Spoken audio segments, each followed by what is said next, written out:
말씀과 함께 걷는다 시편. 어떻게 찬양 노래를 올려야 할까요? 김경남 귀인 마리아 수녀. 할렐루야, 주님께 노래하여라 새로운 노래를.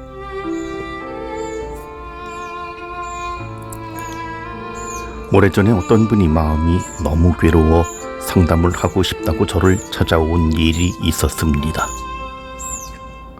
그분의 고통이 너무 커서 제가 할 수 있는 일이라고는 그저 들어주는 일이었습니다. 그런데도 이야기를 끝낼 무렵 그분은 모든 문제가 해결된 듯 고맙다고 한 뒤 주님께 모든 것을 맡기겠다며 기쁘게 돌아갔습니다. 희한하게도 주님께 마음의 고통을 다 털어내고 나면 감사할 일이나 찬미할 일이 생기나 봅니다. 자연의 아름다움을 비유하여 노래한 우리나라의 시조 가운데 김삿갓 김병윤의 상경이 있습니다. 1보, 2보, 3보립, 한 걸음, 두 걸음, 세 걸음 가다가 서니 산청석백 간간화, 산은 푸르고 흰 바위 사이사이 꽃이 피었네. 약사화 공모 자경, 화공에게 이 경치를 그리게 한다면 기어림 하조 성하, 숲속의 새소리는 어찌하려나. 동서양을 막론하고 웅장한 자연을 바라보면서 느끼는 사람의 감성은 다르지 않나 봅니다.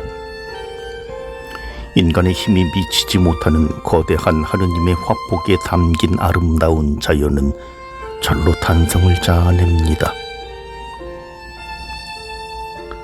이와 같이 하느님에 대한 열렬한 마음으로 자연스레 나오는 위침이 할렐루야입니다. 이것은 장엄하고 놀라운 위엄과 거룩하신 하느님을 자랑하고 칭찬하는 환호 소리입니다. 할렐루야의 기본 의미는 하느님께 받은 영광과 사랑을 하느님께 반사하여 거울처럼 비추어 다시 올려드리는 것이며 마음 깊은 곳에서 찬양을 드리며 감사하는 것입니다. 히브리어에서 할렐과 같은 의미를 지닌 동사는 터힐라인데 그 밖에도 약간씩의 의미상 차이가 있는 야다, 바락, 자마르, 쉬르가 있습니다. 구약 성경의 할렐루야는 165회, 시편에서는 모두 99회 나옵니다. 시편에는 찬양 시편에 35편이 있으며 할렐루야가 나오는 시편은 할렐 시편이라 부릅니다. 찬양 시편의 주제는 매우 다양합니다. 창조주 하느님을, 이스라엘의 하느님을, 역사의 주님을 찬양하며 구원에 대하여, 왕권에 대하여 찬양하는 것 외에도 짧은 영광송이 있습니다.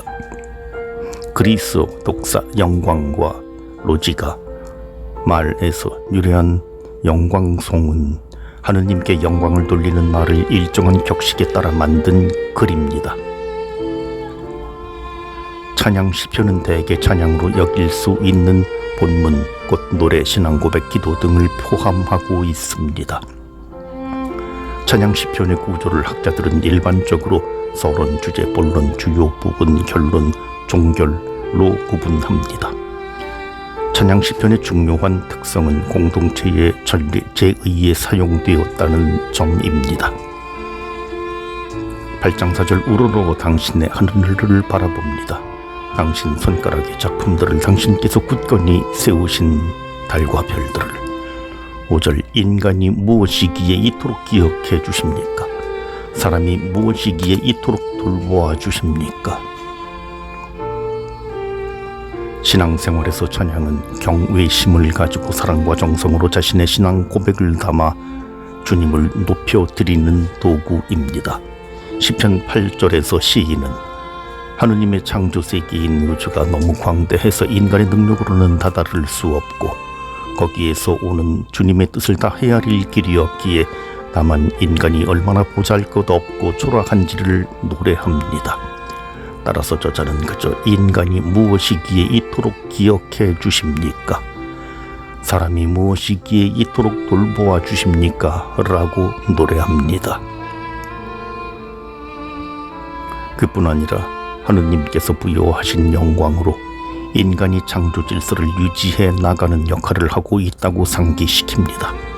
이 시편은 예수님께서 예루살렘에 입성하실 때 아이들이 다윗의 자손 호산나라고 외쳤기 때문에 수석 사제와 율법학자들이 불쾌해하자 아기들과 젖먹이들의 입에서 찬양이 나오게 하셨습니다. 는 말씀으로 대답하신 시편이기도 합니다.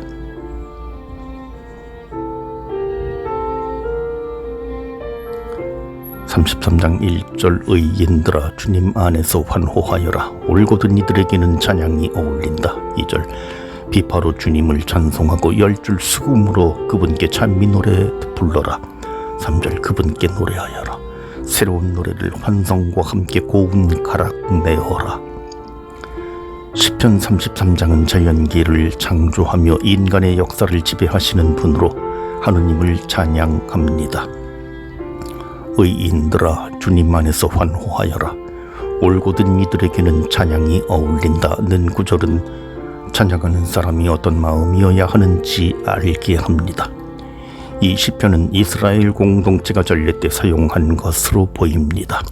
곧이어 나오는 34편과 차이가 있지만 알파벳 순으로 이루어진 시로 시편의 독특성을 보여줍니다.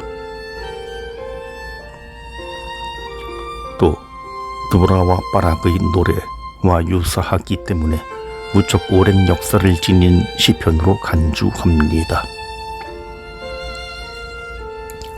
33장 2절에는 비파와 열줄 수금이라는 두 가지 악기가 나옵니다. 여기서 수금은 히브리어로 키노르라고 하며 비파는 가죽으로 만든 통일줄을 엮은 옛날 악기 네벨이라고 합니다. 히브리어 본문에는 열줄 아소르, 비파 네벨로 나옵니다. 공교롭게도 수금이 10줄이고 비파가 보통 4줄이기에 번역에 문제가 생깁니다. 두 악기는 시편에서 찬양 반주에 사용되는 모든 악기를 상징하는데 아우구스티누스 성인은 두 악기의 차이를 영성적으로 해설합니다. 즉 10줄 비파는 아래에 울림통이 있고 수금은 윗줄에서 울리기 때문에 각각 세상에서 살면서 겪는 고통스러운 시기와 평화로운 시기를 의미하며 인간은 슬플 때도 기쁠 때도 모두 하느님을 찬미하지 않으면 안 된다고 해석합니다.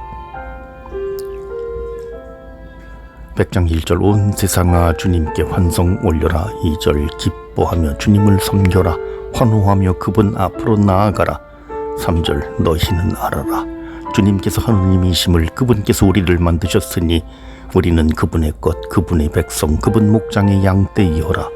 4절 감사드리며 그분 문으로 들어가라. 그분을 찬송하며 그 이름을 찬미하여라. 5절 주님께서는 선하시고 그분의 자애는 영원하며 그분의 성실은 대대에 이르신다. 히브리어에는 감사하다는 말이 따로 없고 찬양하다 야다는 말의 그 뜻이 완전히 내포되어 있습니다. 따라서 하느님께 드리는 찬양에는 감사도 담겨 있습니다. 시편 100편은 시편 자체에 감사하다는 말이 없어도 감사토다를 위한 시편이라는 표지가 달린 찬양 시편입니다. 히브리어로 도다는 감사의 희생제사도 의미하는데 훗날에 희생제사를 드리는 찬양의 노래가 되었다고 추측합니다. 온 세상아 주님께 환성 올려라. 기뻐하며 주님을 섬겨라. 로 시작하는 이 짧은 시편은 하느님께 드리는 7중의 흠승과 찬양을 요청하고 있으며 주님이 임금 이심을 노래한 90에서 99편의 후속편으로 보기도 합니다. 시편 89편에서는 다윗 왕실의 멸망과 주님께서 약속하신 모든 것을 잃었던 불행이 주님 탓이 아니라는 고백이 담겨 있습니다. 그분의 자애는 영원하며 그분의 성실은 대대에 이르신다는 마지막 구절에서 하느님의 성실 에무나토가 얼마나 확실하신지 알려줍니다. 이 시편에서 성실 에무나는 7번이나 나옵니다. 아마도 시편 100에 실린 7편의 찬양은 89절에 7번 드러난 하느님의 성실함에 대한 응답을 의미하는 것으로 보입니다. 주님을 섬겨라. 는 권고에서 주님을 섬기는 일은 종이 주인을 섬기는 일, 신을 섬기는 일, 권력을 가진 사람이 하느님을 경외하며 섬기는 일로 풀이할 수 있습니다. 즉 주님만을 하느님으로 알고 받아들이라는 요청이라 할 수 있습니다. 이처럼 주님께서는 올곧고 성실하게 섬기는 이들을 통해 찬미와 찬양을 받으십니다. 주님께 드리는 새로운 노래는 제2의 이사야 2장가 노래한 것처럼 하느님의 성실한 사랑으로 구원된 백성이 지극한 감사를 올려드리는 것을 의미합니다. 이제 주님께 우리의 새 노래를 들려드리려면 어떻게 해야 하는지 결론이 나왔네요. 바로 올곧고 성실하게 주님을 섬기는 진정한 찬양을 드리도록 애써야 하겠습니다.